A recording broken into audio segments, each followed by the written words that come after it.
আপনারা কিন্তু আবার এই হাসি মুখ দেখে ভালোবাসা ফেললেন না। কেন? কারণ উনি হচ্ছে ডুবাইয়ের শেখের গার্লফ্রেন্ড। বললাম তো উনি হচ্ছে ডুবাইয়ের শেখের গার্লফ্রেন্ড। এখন হয়তো সবার ডুবাইয়ের শেখকে দেখার ইচ্ছা হইতেছে।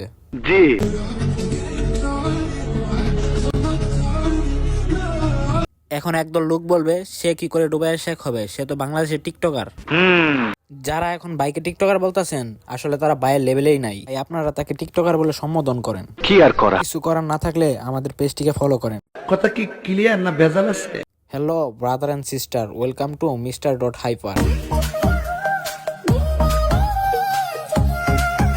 আপনার কি মনে হইতেছে তা তো জানি না, বাট আমার মনে হইতেছে বাংলার ছেলেপেলেরা আপনার এই ভিডিওগুলো দেখা ক্রাশ খেয়ে ফেলছে।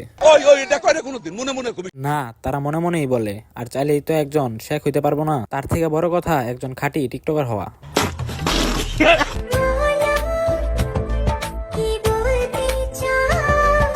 বলতে চাই অনেক কিছুই, কিন্তু ভদ্রতার খাতিরে বলতে পারি না। আমরা আসলে চাই এই আপুর মতো ভদ্র হয়ে থাকার জন্য। ওফ সরি, ভুল ভিডিও প্লে হয়ে গেছে। সেটা না বলি, যে ভিডিওটা দেখাতে চাইছিলাম সেটা দেখাই। ঠিক আছে।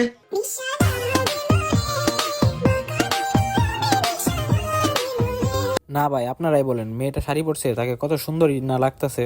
এত সুন্দর মাইয়া আমি জীবনেও দেখি নাই। সে আসলে সৌন্দর্যটা বৃদ্ধি করার জন্য জামা কাপড়গুলো আরো শর্ট করে ফেলে। কিন্তু এই সমস্ত জিনিস আমাদের কাছে ভালো নাও লাগতে পারে, কিন্তু শেখের কাছে কিন্তু ঠিকই ভালো লাগে।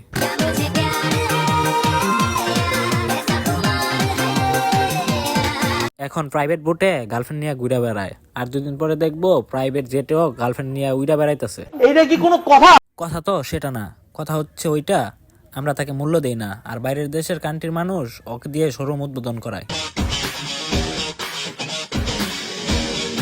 তবে আপনারা একটা জিনিস খেয়াল করছেন, সে আগে একা একা প্রমোশন করতো, আর এখন কাপল হয়ে প্রমোশন করে। আচ্ছা যাই হোক, ব্র্যান্ড।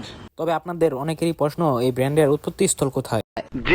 এটা সঠিকটা আমি জানি না, তবে এটা জানি এই ব্র্যান্ড মার্কেট আসছে আমাদের বাংলাদেশি শেখের হাত ধরে। আমি বিশ্বাস করি না ভাই, আপনি বিশ্বাস করেন আর নাই করেন, তবে এটা বিশ্বাস করেন যে আমাদের দেশি শেখের পছন্দ অনেক ভালো। হ্যালো মোটা বাবু, কেমন আছো তুমি? আপুটিকে মোটা বলে সম্বোধন করছে। আপু আপনাকে মোটা বলে সম্বোধন করছে, আপনি জিমে চলে যান। বডি ঠিক রাখা জরুরি, তার থেকে বড় কথা হচ্ছে আমাদের দেশীয় শেখ ভাইকেও জিমে নিয়ে যান, তার বডিটাকেও ঠিক করা দরকার। যদিও সে মোটা হয় আর চিকন হয়, তবে সেটা বড় কথা না।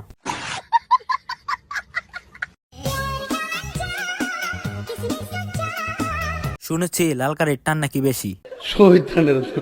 এমন শয়তানি না করে যদি ফেসবুক থেকে ভিডিওটি দেখে থাকেন তাহলে ফেসবুক পেজটিকে আমাদের ফলো করে দিন। যদিও এই ভিডিওটা আমার ফার্স্ট রোস্টেড ভিডিও, জানি না ভিডিওটি কেমন হয়েছে। যদি ভালো লাগে তাহলে কমেন্ট করে জানাইন।